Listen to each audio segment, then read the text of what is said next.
Bapak Ibu semuanya, Shalom, selamat pagi. Hari ini kita akan membaca dan merenungkan firman Tuhan dari 2 Raja-Raja 17. Kami persilakan. Dalam tahun ke-12 zaman Ahaz Raja Yehuda, Hosea bin Ela menjadi raja di Samaria atas Israel. Ia memerintah 9 tahun lamanya. Ia melakukan apa yang jahat di mata Tuhan, tetapi bukan seperti raja-raja Israel yang mendahului dia.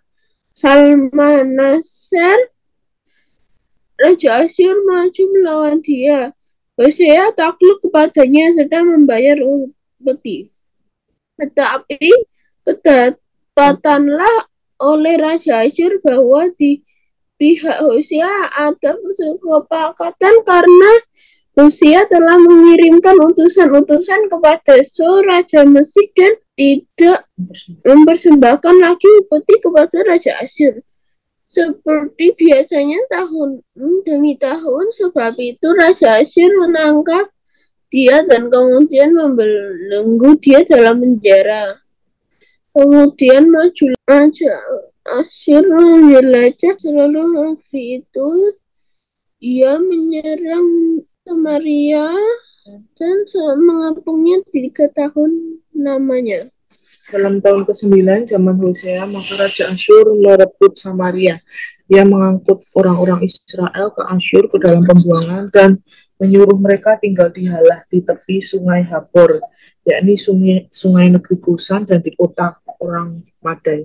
Hal itu terjadi karena orang Israel telah berdosa kepada Tuhan Allah mereka yang telah menuntun mereka dari tanah Mesir, dari kekuasaan Firaun Raja Mesir, dan karena mereka telah menyembah Allah lain dan telah hidup menurut adat istiadat bangsa-bangsa yang telah dihalau dari depan orang Israel, dan menurut ketetapan yang telah dibuat raja-raja Israel.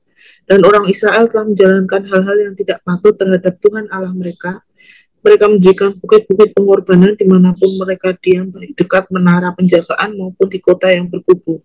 Mereka mendirikan tugu-tugu berhala dan tiang-tiang berhala di atas setiap bukit yang tinggi dan di bawah setiap pohon yang rimbun. Di sana di atas segala bukit itu mereka membakar korban seperti bangsa-bangsa yang Tuhan tertawan dari depan mereka.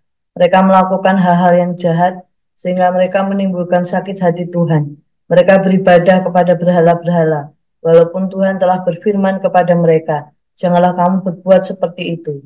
Tuhan telah memperingatkan kepada orang Israel dan kepada orang Yehuda dengan perantaraan semua nabi dan semua tukang tilik.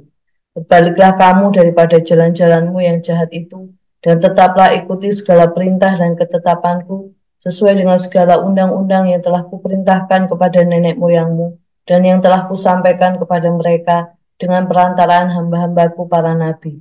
Tetapi mereka tidak mau mendengarkan, melainkan mereka menegarkan tengkuknya seperti nenek moyangnya yang tidak percaya kepada Tuhan Allah mereka. Mereka menolak ketetapannya dan perjanjiannya yang telah diadakan dengan nenek moyang mereka, juga peraturan-peraturannya yang telah diperingatkannya kepada mereka. Mereka mengikuti dewa kesia-siaan, sehingga mereka mengikuti bangsa-bangsa yang di sekeliling mereka, walaupun Tuhan telah memerintahkan kepada mereka, janganlah berbuat seperti mereka itu. Mereka telah meninggalkan segala perintah Tuhan Allah mereka, dan telah membuat 2 anak lembu tuangan. Juga mereka membuat patung Asyera, sujud menyembah kepada segenap tentara langit dan beribadah kepada Baal.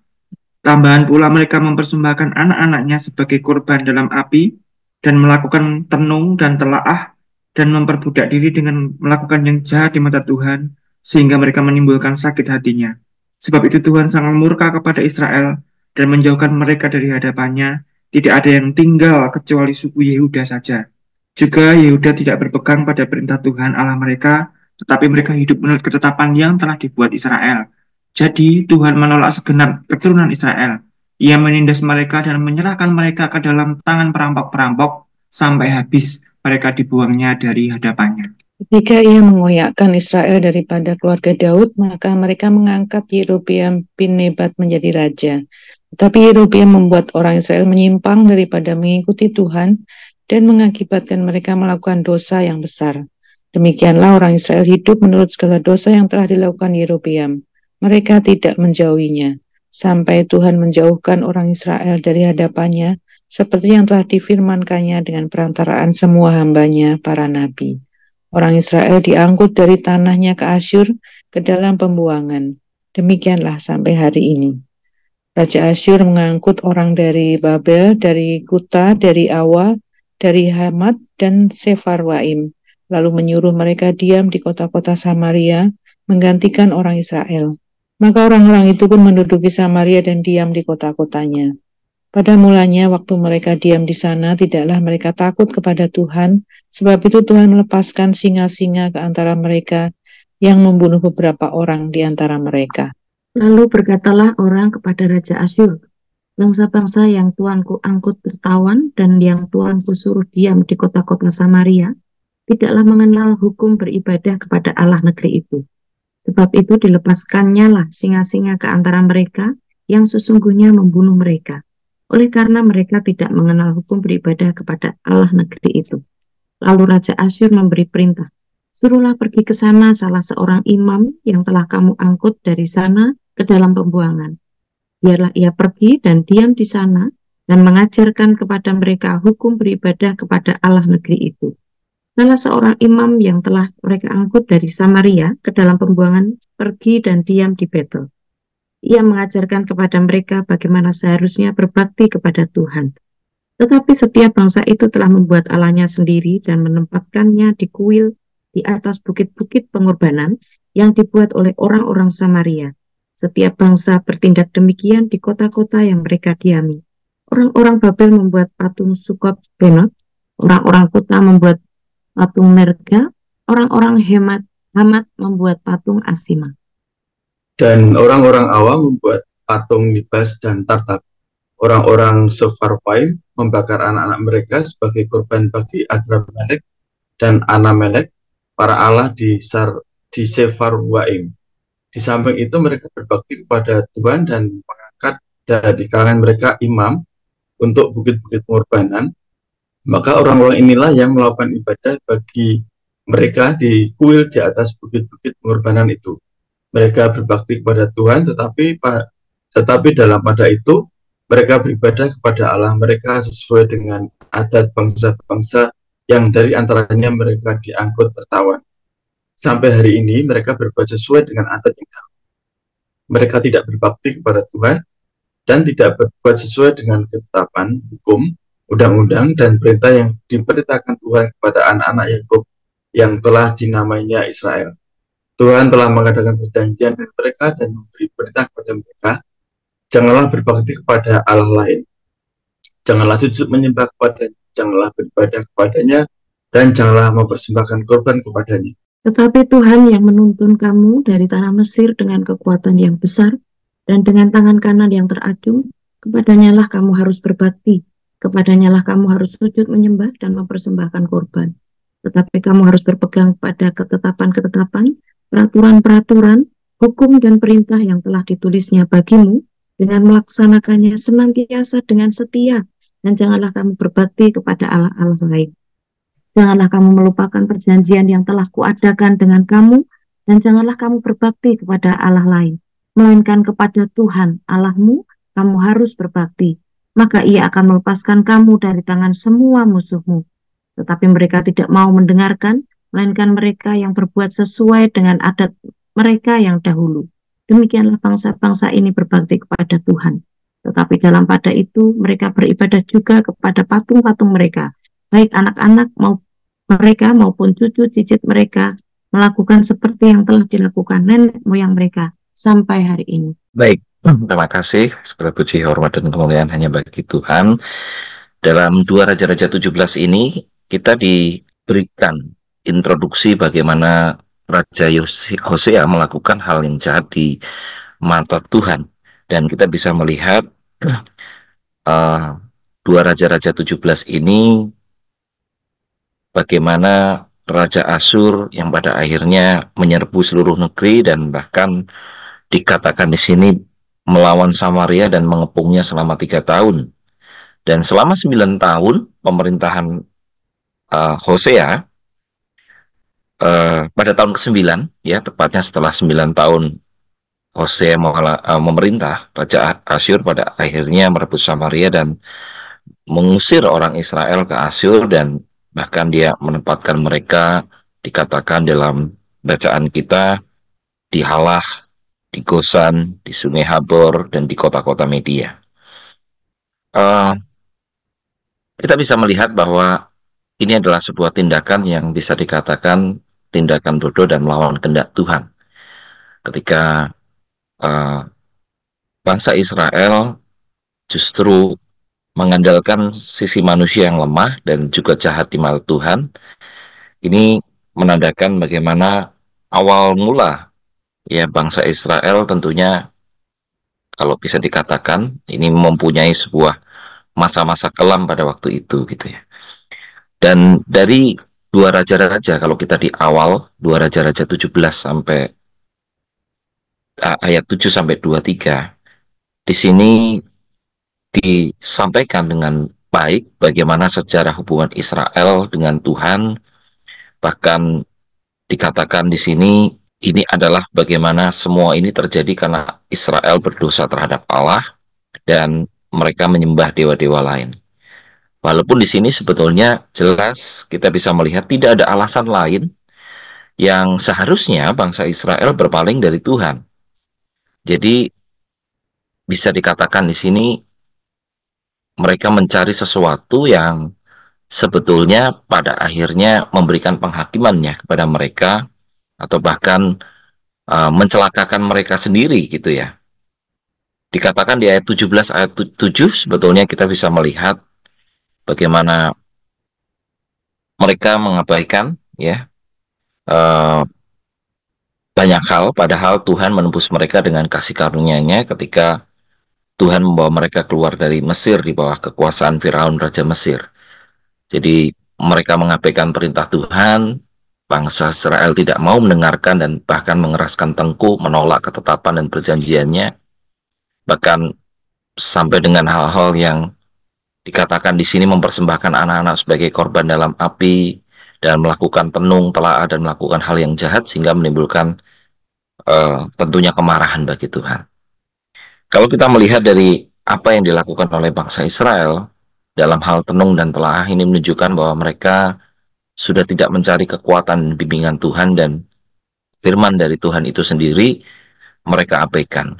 Secara tidak langsung mereka mencari pertolongan lain, mencari kekuatan lain, mencari kekuatan ilah lain, dan mereka secara total menjauh dari Tuhan. Dan oleh karena itulah kita bisa melihat di ayat 18 sampai 23 Tuhan sangat murka dan bahkan menolak mereka. Kita lihat bagaimana bangsa Israel ya mengikuti berhala-berhala yang tidak berharga, dan diri mereka sendiri menjadi tidak berharga. Jadi sesuatu yang berharga mereka lepas, sesuatu yang tidak berharga mereka cari. Dan mereka membuang Tuhan yang benar, bahkan untuk sesuatu hal yang palsu, dan itu adalah buatan manusia. Jadi mereka mengikuti juga kebiasaan-kebiasaan ya yang dilakukan oleh raja-raja terdahulu, di mana mereka mendirikan batu, mendirikan tiang Asyera, menyembah berhala, bahkan kemudian mereka menyembah dua anak sapi, melakukan ramalan sihir, dan seterusnya. Tentunya hal ini bertolak belakang dari panggilan Israel untuk menjadi umat Tuhan, dan dalam sejarahnya disinilah mereka tidak mengikuti panggilannya.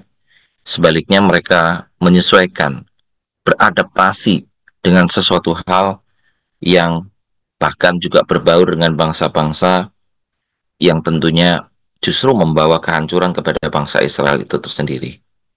Dan lepas dari penyembahan dan berhala dan kemurtadan Israel, kita bisa melihat bagaimana Tuhan hadir sepanjang sejarah mereka, dan bahkan di beberapa kali kita bisa melihat di ayat ke-13 juga Tuhan mengatakan, Tuhan memperingatkan Israel, Tuhan memperingatkan Yehuda melalui semua nabi dengan mengatakan, berbaliklah dari jalanmu yang jahat, taatilah perintah-perintahku dan ketetapan-ketetapanku sesuai dengan seluruh hukum yang aku perintahkan kepada nenek moyangmu, dan untuk dipatuhi yang aku sampaikan kepadamu melalui hamba-hambaku para nabi. Tetapi tetap mereka tidak mendengarkan, dan pada akhirnya di ayat 17 sampai 23 Tuhan menyingkirkan mereka dari hadiratnya seperti yang telah diperingatkannya melalui semua nabi-nabi, semua hambanya, dan di sana kita bisa melihat sejak saat itu kalau kita membaca di beberapa literatur kerajaan ini terbagi dan Raja Yerobeam memperkenalkan, dan di sanalah kita bisa melihat pertama kalinya Raja Yerobeam, ya, seorang raja Israel memperkenalkan dua anak lembu emas, walaupun terus mengingatkan, ya, Tuhan mengingatkan, Tuhan yang menebus mereka, Tuhan yang memperingatkan mereka, dan akhirnya tentunya Tuhan menyatakan diri sebagai Tuhan yang menghakimi, dan murka Tuhan inilah yang kemudian menjadikan pola hidup, ya, bangsa Israel sebagai bangsa yang menjadi pilihan Tuhan ini menjadi tercerai-berai. Dan ketika bisa kita melihat di ayat 17 ayat 32 sampai 33 dikatakan di sini, di ayat 32 mereka menyembah Tuhan, mengangkat imam mereka sendiri juga menyembah Allah mereka sendiri menurut kebiasaan bangsa-bangsa dari mana mereka berasal, dan mereka memiliki campuran dewa. Mereka melakukan perjanjian yang dibuat Allah dengan Israel, dan kita melihat bagaimana perjanjian yang dibuat Allah sepanjang perjalanan kembali kita melihat, ya, walaupun dikatakan di sini Tuhan selalu menyatakan bahwa jangan menyembah Allah lain, ya, di ayat 35 kita bisa melihat di ayat 37 juga dikatakan jangan menyembah Allah lain, ya, message yang ingin disampaikan, dan jangan menyembah Allah lain. Jadi penyembahan kepada Tuhan tentunya membuat bangsa-bangsa Israel ini menjadikan mereka sebetulnya dalam perlindungan Tuhan, tetapi ketika mereka gagal memenuhi dan tidak mau mendengarkan Allah dengan mereka menyembah dewa-dewa dan patung-patung buatan mereka sendiri, tentunya itu adalah bagian di mana mereka menggali lubang mereka sendiri, dan di sanalah Tuhan menghakimi mereka. Apa yang menjadi lesson learn ataupun sari dari amanat teks 2 Raja-Raja 17 ini, kita diingatkan kembali seberapa banyak, seberapa besar masalah besar yang kita alami. Tentunya kita tidak boleh mengandalkan kekuatan selain daripada pertolongan Tuhan. Dan perlu kadang-kadang kita juga melihat bagaimana mengevaluasi diri di hadapan Tuhan, dan bisa saja ada hal-hal yang tersembunyi yang sama seperti Hosea dan Israel yang berusaha dan beradaptasi, berkompromi sesuai dengan hidup dengan lingkungan yang tidak percaya kepada Tuhan, dan tentunya seberapa tantangan kehidupan itu, tentunya kita harus tetap taat dalam kemuliaan Tuhan, dan hidup sesungguhnya adalah hidup yang berada dalam jalan Tuhan. Dan ketika kita hidup di dalam pemeliharaan Tuhan, di luar pemeliharaan Tuhan, kita sudah tahu sebetulnya itu adalah awal dari kebinasaan. Aplikasi kita pada renungan kita pada pagi hari ini, sudahkah saudara dan saya berpegang kepada peraturan-peraturan hukum dan perintahnya? Dan sudahkah saya dan saudara sungguh-sungguh menaati kehendak Tuhan dan memelihara sikap kita, hidup kita sesuai dengan kehendak Tuhan? Demikian renungan pagi ini. Tuhan memberkati. Untuk saudara kali yang sudah menyampaikan firman Tuhan, kita terus diingatkan bahwa kita tidak akan bisa hidup sendiri, tetapi kita terus mau andalkan Dia bila kita terus berkomitmen untuk meninggikan nama Tuhan dan membiarkan Roh Kudus terus menjamah hidup kita, sehingga hidup kita menjadi selaras dengan apa yang Tuhan inginkan. Yesus Tuhan ditinggikan, dimuliakan, dan naik ke surga. Allah Roh Kudus, jamah hatiku. Biarlah pagi hari ini Roh Kudus menjamah setiap kita melalui firman Tuhan. Kita terus berkomitmen. Yesus Tuhan ditinggikan, dimuliakan, naik ke surga. Dia berikan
kita berdoa, mohon ampun untuk segala hal yang tidak berkenan, dan kita terus mau berkomitmen hidup di dalam ketaatan sesuai dengan peraturan-peraturan firman Tuhan, supaya hidup kita semakin selaras dengan rencana Tuhan dalam hidup kita, dalam pelayanan, dalam keluarga kita. Mari kita bersama berdoa.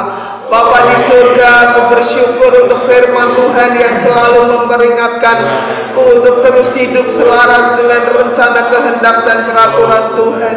Jikalau ada di dalam hatiku, di dalam hidupku, keluargaku yang tidak berkenan, Tuhan ampuni, supaya semua kami Tuhan boleh menjadi orang-orang yang berkenan di hadapan Tuhan, yang terus berkomitmen hidup kudus, hidup benar, selaras dengan rencana dan peraturan Tuhan, supaya kami tidak dijauhkan, supaya kami tidak mendapatkan dimurkai Tuhan, tapi hidup kami disenangkan Tuhan, hidup kami diberkati, hidup kami ada di dalam anugerah-Mu, supaya kami terus sepakat Tuhan untuk setia mengiring Tuhan, setia berpegang kepada firman Tuhan bersama dengan keluarga kami masing-masing. Terima kasih Tuhan, di dalam nama Yesus kami berdoa, kami mengucap syukur.